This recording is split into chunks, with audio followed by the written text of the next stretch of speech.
All right, I am here in Vancouver. We've had an amazing trip, and I've had the great opportunity to stop by Habanero Consulting and met with the CEO, Stephen Fitzgerald. So first of all, thank you very much for taking some time to meet. Thanks for stopping by.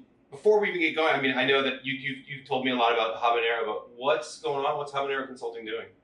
So we started our life as a technology company, a human-centered design technology company, but we've really evolved in the last decade into being focused on employee experience. So what can we do to go into organizations, help organizations help their people build better careers, live their best lives, and our primary focus is getting rid of the dehumanizing experiences and friction that get in the way of that happening. So we take the kind of employee experience lens on improving organizations. Got it. What's been the biggest challenges that you're seeing most in organizations and helping them become more human sort of workplaces? Yeah, there's quite a bit of hand-wringing and anxiety around the challenges of growth and scaling the culture.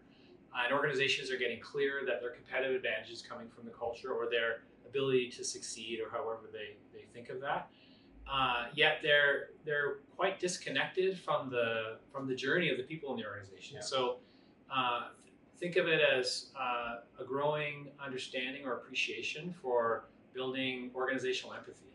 So this idea of understanding what the lived experiences are for people throughout their organization, not just the front lines or not just the senior leaders, but the entire organization, to really know what's going on in people's hearts and minds, and figuring out where they're really running into the friction points in their journey, where the emotional low points are, and finding ways to get around those. So we're seeing that maybe not expressed in those words, but there's this growing appetite and interest in really trying to understand what is going on for our people, and how do we get our hands around evolving that and changing that. Got it. So final question, any tips for leaders or managers in dealing with that, like about empathy or understanding, listening what's going on?